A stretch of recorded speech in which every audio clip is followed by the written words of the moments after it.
Eu vou dar um exemplo que eu uso bastante em sala de aula dos Imperdoáveis do Clint Eastwood, porque ele é claramente uma curva clássica. Então, normalmente vai de um personagem numa situação instável, mais cômoda para ele, por exemplo, o William Munny dos Imperdoáveis está lá. Ele é um assassino aposentado que está cuidando de porcos, mas ele não tem habilidade para isso, né? Aquele não é o mundo dele, então o personagem está num equilíbrio delicado, né? Depois, nessa curva clássica, o próximo ponto-chave, né, é o que o Christopher Vogler chama de chamado aventura, né? Acontece alguma coisa que rompe com esta lógica, né?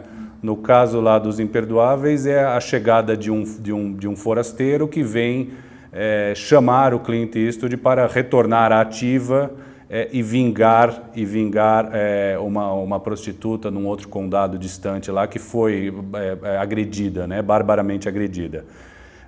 Ele hesita e depois o herói embarca nesta aventura, né? Tem um ponto, nessa curva clássica tem um ponto-chave que é comumente chamado de crise, que muitas vezes acontece no meio do filme, às vezes acontece mais para o final do segundo ato, né?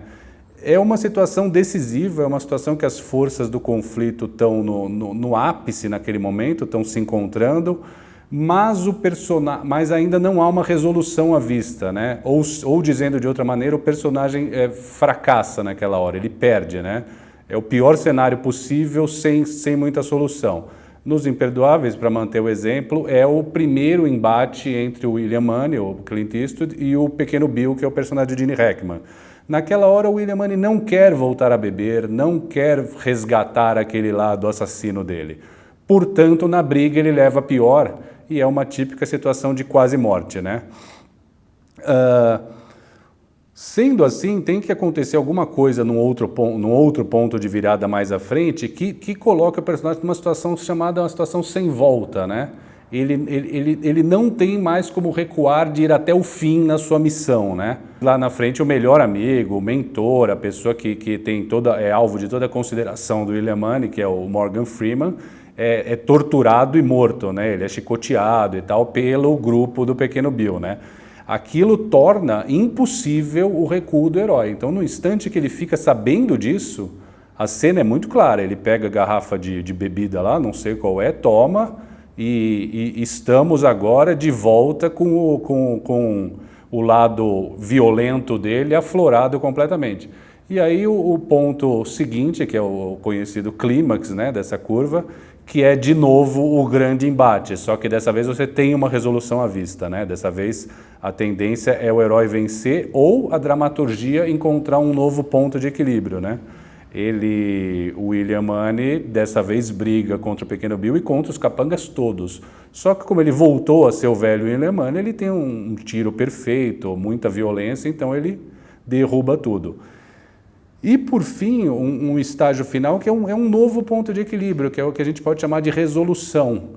O William Munny, ele sai do bar onde houve a briga final e ele estabelece uma nova regra para a comunidade. Ele fala, agora todo mundo vai respeitar essas mulheres, agora as coisas aqui vão funcionar assim, assim, assim, senão eu volto.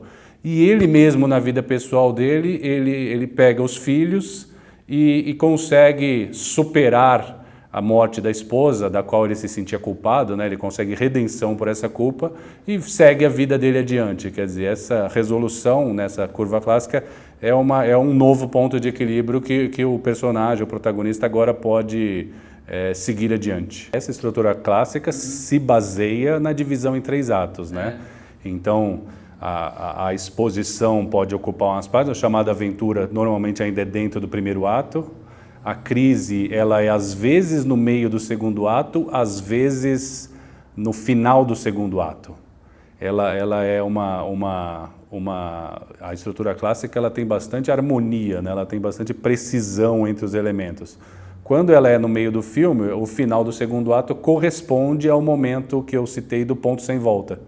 E o clímax e a resolução já são fim do terceiro ato. Essa estrutura ela é muitas vezes confundida até pelo uso com o cinema industrial americano, né, o cinema hollywoodiano. Mas nem sempre, onde esteja contando essa história, claro que o conteúdo difere de história para história, você vai encontrar. Você pode encontrar no Filho da Noiva, por exemplo, você pode encontrar no De Olhos Bem Fechados, você pode encontrar, tem uma série de filmes que não são o modelo hollywoodiano e, no entanto, a estrutura, ainda que subjacente, ela está lá.